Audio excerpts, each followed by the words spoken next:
Hao wanasiasa hata hapa hatujawaona. Sasa ndio tunangoja wakuje.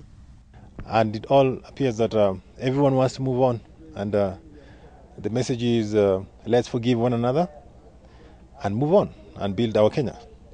A survey by Strategic Research released on 2nd October 2012, conducted in all 47 counties, found that only 1 in 5 Kenyans has totally forgiven perpetrators of the 2007 and 2008 post-election violence. 4 years, 9 months later, after the post-election violence, confessions from the youth used as foot soldiers in Kuresoi North District in Sirikwa region. Paka tulishikwangu hapa tukapelekwa Nakuru. Na tukafanyia kesi hiyo ya siasa muda mwezi 6 alafu ndio tukaachiliwa. Okay, kama mimi kijana nilikuwa kwa wakati zeo vita, lakini nilijuisha baadaye. Yeah. Kwa nini ulijihusisha baadaye? Okay, kwa sababu baadaye sasa ilikuwa kama defense, unaona. Haiko kwa upendo wangu. Ilikuwa na influence. Kuna mtu alini influence, yani at least wewe ukaenda ukajihusisha. So we want to change this story, and it has to start with the community youth themselves. However, regrets and forgiveness is what bedevils their minds since then. I feel very sorry sana kwa neighbors wangu wenye tumekaa nao. Sababu sometimes watu tunakutana nao, yani natukaa nao, yani nakaa nikifeel sorry sana kwa sababu maybe kuna kitendo nilitenda pale ama kuna kitendo niliona nilishuhudia kitendewa that family. Sasa na huwa na feel sorry sana kwa karibu nao. Kiana tu baadaye, yani kama hiyo sasa wakati hiyo vita imepungua sasa. Kurudi kufikiria hiyo haikuwa jambo mzuri. And now they have a different resolve, one to look for peace. Hao wanasiasa hata hapa hatujawaona. Sasa ndio tunangoja wakuje tuone vile wanatuambia. Lakini wakilete maneno ingine sisi hatutaki mambo kama hiyo. What seems to eat them up is the fact that all of these issues are painted inside on which way to vent out their toxic memories. Kwangu sijapata mwenye kunifunza, labda nyinyi ndio wa kwanza. Mafunzo tumepata, lakini huwa wanakuja kwa watu wadogo, vikundi kama watu 10, 20. Hawakuja hii kitu kama ya Sirikwa location, wanakuja kama ya kijiji peke yake. It begs the question, why then did they participate in the violence? Ilikuwa ka command, ilikuwa request. Sasa akicommand asema fanya hivi unafanya. At that time kulikuwa na ilikuwa na group 2. Sasa hapo hivyo ulikuwa ujaribu utete side yako, unaona. They tell us that none at all amongst them benefited for being part of the violence.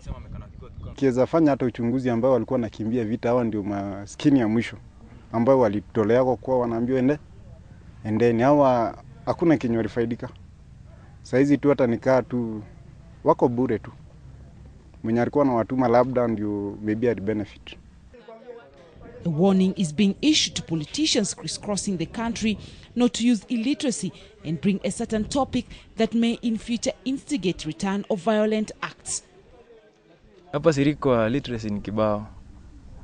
Wezi sasa najua hapa hivi most of the people masomo iko chini. Kwa hiyo vita ya post election, kitu wenye ujinga kwanza, kitu ya kwanza kwa mtu ambaye anatolewa kwake anaambiwa fanya hivi, enda upigane, mara kufika huko urudi.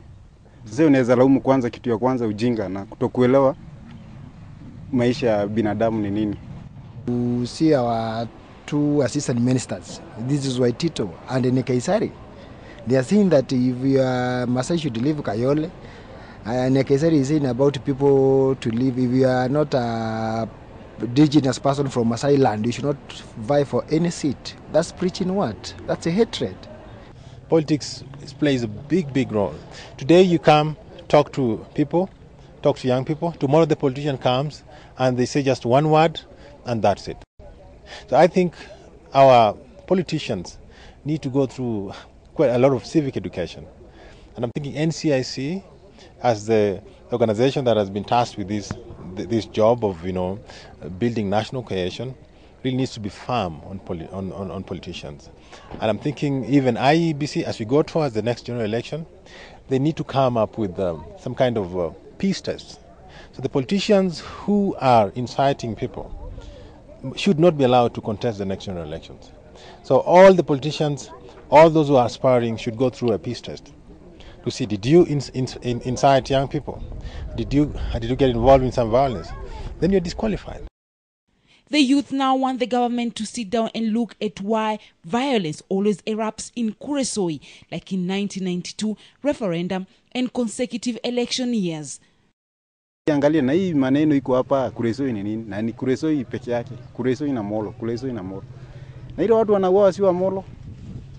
Unakuta ni mtu kutoka mbali, mtu ameletwa na roni ameambiwa labda unapata finje endeni Sirikwa. Mara nyingi mimi nimelelewa hapa. 92 nilikuwa kijana mdogo, mimi sikuwa najua vita, nilikuwa naambiwa tu na mzazi fanya hivi tunaingia msitu. Kwa sababu mpaka hii ya 92 ya 207 ndio imenipata nikiwa mkubwa, nikakujua kumbe kunakuwa na shida aina hii. Because it's not upon the government or other sectors to come and endorse the peace process within young people. It's upon young people to come together in their different communities, in Kuresoi, in Molo, in Joro, and initiate the processes of maintaining peace that they want to see. For the group, they want their whispers of peace to be heard and spoken out to Kenyans at large to stop violence. Mwelekeo wangu bora wawe na lengo moja, waongoze Kenya yetu kwa amani na upendo. Hiyo ndo lengo yangu, wasiwe na ukabila, ubaguzi. Tafanya tusichapane, ni tuelewane, tupuuze hiyo maneno yenye tunaambiwa ya kuchapana. Tupuuze kabisa. Wakisema tukatae. So this is the reality on the ground. And these are the young people who are used, whether incited by the leaders or whoever, but the hard truth is that they are ready to transform themselves and their other brothers so that they may have that social integration and cohesion. Because if we are to achieve peace and unity in our country, as our national anthem emphasizes, then it's upon these young people to take up that lead role, and using their role as being foot soldiers, they may use that role and now become the decision makers and start the peace process in their community.